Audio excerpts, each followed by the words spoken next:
Hello and welcome to another episode of CPR. I'm your host, Professor TK, here live from the swamp. How are we all doing today? End of the week?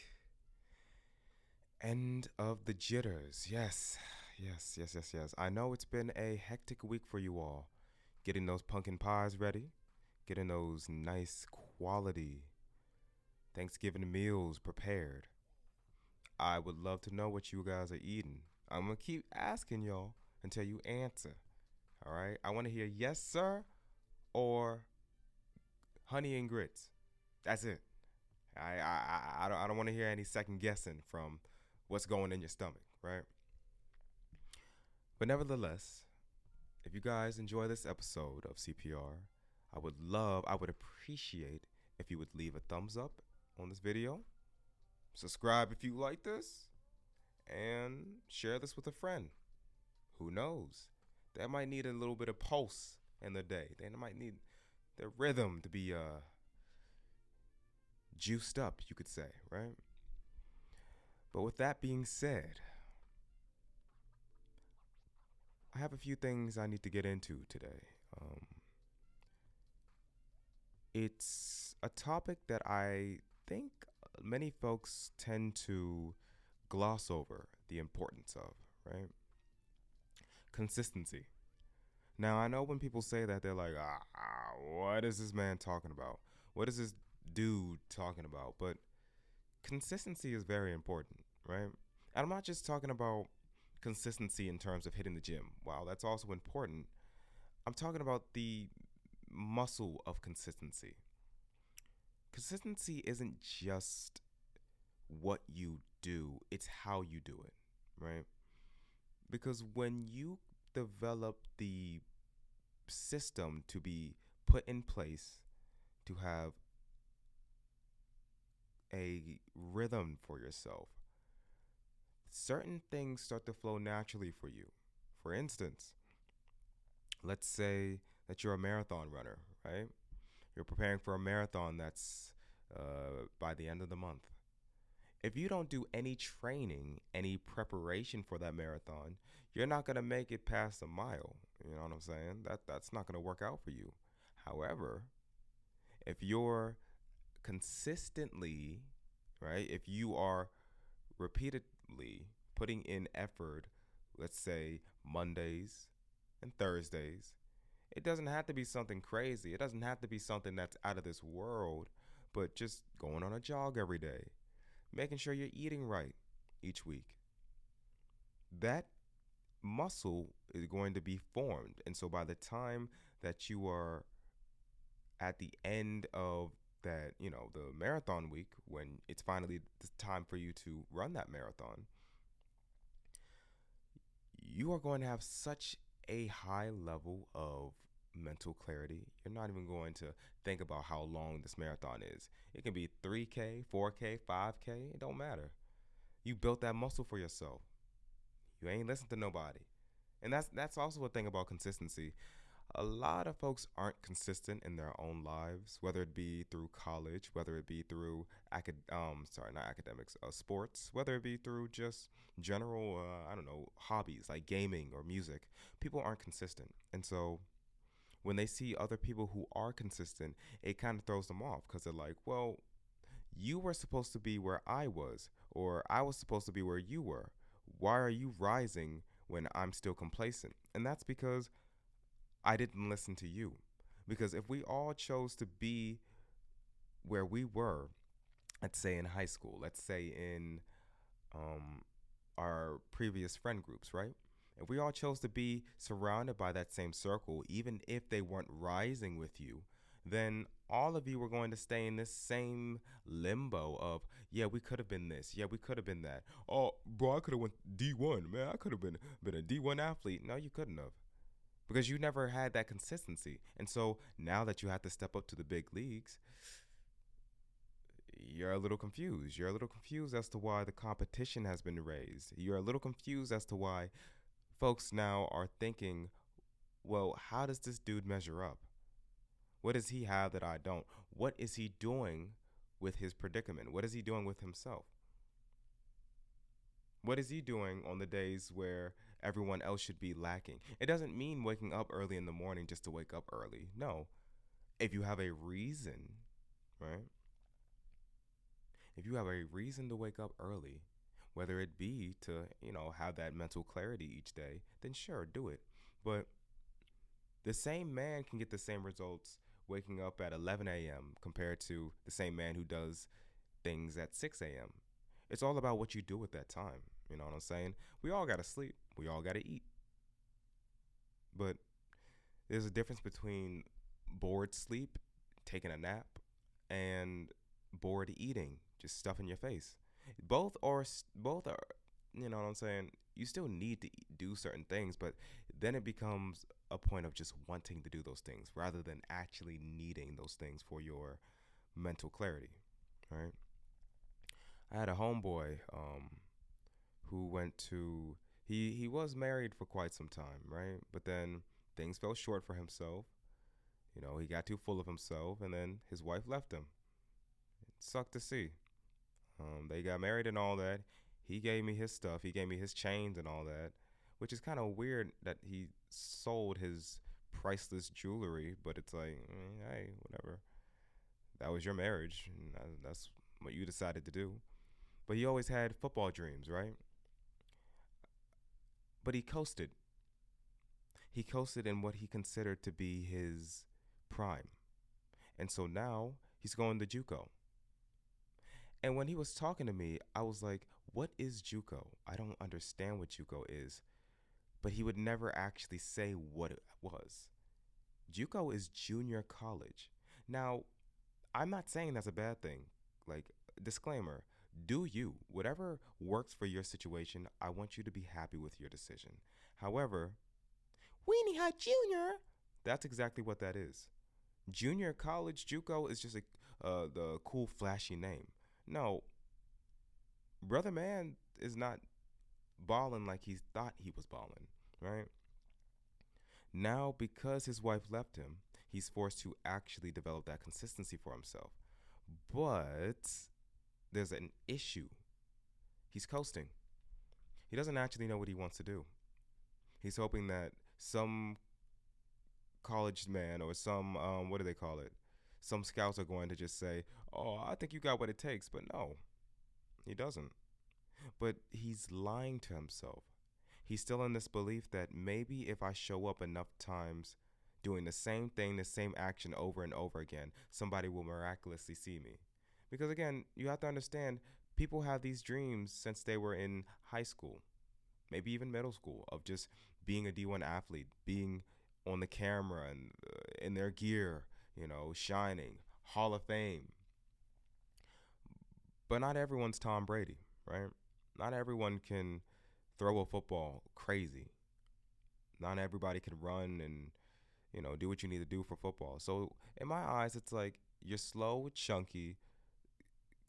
Scouts aren't looking at you. Coaches aren't looking at you. Why are you still in there?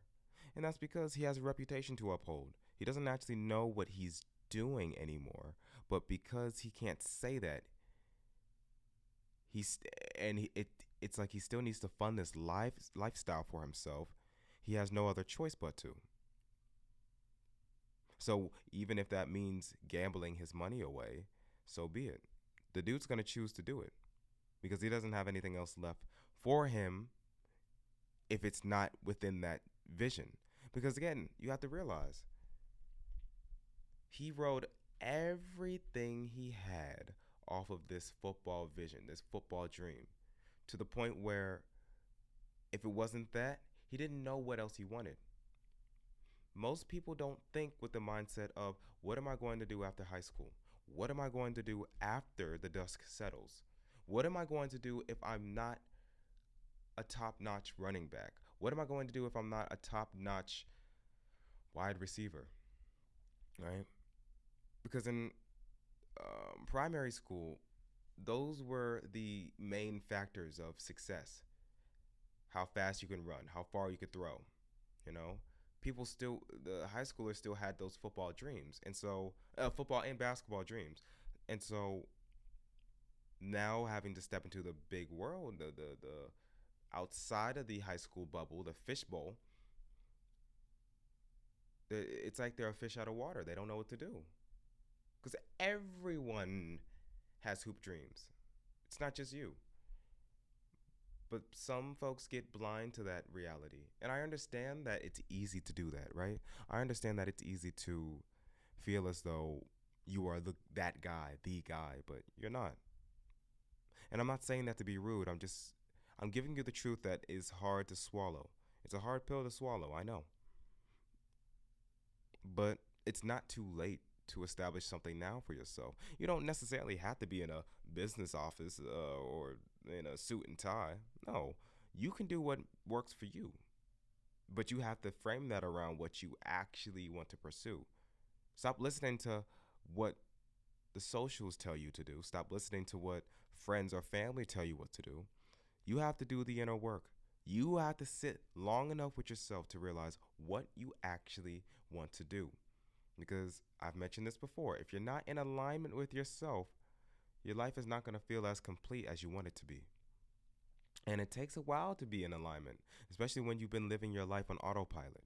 It doesn't mean it's bad, but it means if you want true fulfillment out of life, true unadulterated freedom to express, to live, to be how you want to be, it's a long game. Most folks aren't ready for that. They'd rather take the short game. They'd rather take what's easy for them. They'd rather do what doesn't require too much effort, too much work, too much hustle, too much grind. Because the grind culture has been misinterpreted, I feel like. Grinding is only seen cool when it's something that people can root for, like sports, like, yeah, honestly, like sports. But grind, that grind culture, like that consistent structure for yourself, that can be with anything you do. It could be with dance. I mean, dance is a sport too, but it can be with content creation. If you don't develop that muscle for yourself, if you don't, because a lot of folks think they need the perfect setup, they need the perfect environment to start these things. No, you got to do it now. If you don't do it now, there's going to be someone else who does it without any hassle. And then you're going to be wondering to yourself, you're going to be asking yourself, well, why didn't I start before? Because you got in your head. And that's okay. I understand. It's easy to get in your head when you're surrounded by people who still live in autopilot. But from one person who might have used to be like that to the other person who isn't like that anymore, you got to wake up. I'm not saying, I mean, life is short, yes, but these are very formative years, especially if you're in your 20s. These are formative years. Because once you hit your late 20s, early 30s, you got to be wondering, well, you're going to be wondering, where'd all that time go? Learning to fly. You're going to be wondering what happened. Why do I look like this? Why do I feel like this? Why ain't the hoes checking my DMs? Why are my homeboys living better than I thought I was? I thought I was the top guy. I thought I was top dog. No, you were never the top dog, right? You were just in an environment where everyone was growing at their own pace. Everyone was growing at their own speed. There's late bloomers, there's early bloomers, there's people who just decide to move at their own pace. But you mistook that for the lead, right? And so you coasted off of that. That's a dangerous place to be in, brother and sister. I see y'all too. The IG baddies who learn how to put on foundation are now wondering and asking themselves, well, how come nobody sees me? How come nobody respects me? And that's because you built your whole identity off of one aesthetic. You didn't have a business. You didn't have any plans after being sought after in high school. So now you're wondering why nobody who is actually elevated, who is actually glowing up in your eyes, is looking at me. And that's because you haven't grown. You haven't faced those challenges or difficulties that has led you to still be coasting off of your own momentum. Again, it's not too late for you, but I'm saying you got to do the inner work. You can't expect other folks to do that for you. You can't expect other folks to pick up their slack because some folks will do that. But then that person who you built up is now going to be forever attached to that version of you who did those actions. They'll feel obligated to your time and your space because it's like, well, that man, that woman gave me a part of herself or himself that they can never get back. So they must still have a place in my heart. No. We've moved on. We don't give a damn about you. You got to get out your head. I'm not worried about you, and you shouldn't be worried about me. I understand that I built you up from nothing, right? We understand that. But at the same time, you got to move on for your sake, for your own sake. You can't get yourself pretty or handsome and expect the other person who wanted you to do that in the first place to still want you back. No. That's done. That's dead. Kick it out. We can't be doing that anymore. Move on and be happy with it. You'll find other people. That's okay. But you can't expect that same person to want to be there for you when they put so much into trying to help you find your discipline, to help you find your shine. No, that's not our goal anymore. We're moving on to people who actually want to fit our rhythm, fit our tempo, fit our pace. And so with that being said, work on yourself. Stay in your rhythm. And consistency is key. As they say, practice makes perfect. It has been your host, Professor TK from the swamp. And I will catch you guys and gals in the next one. Peace. And remember, the Toad King rises.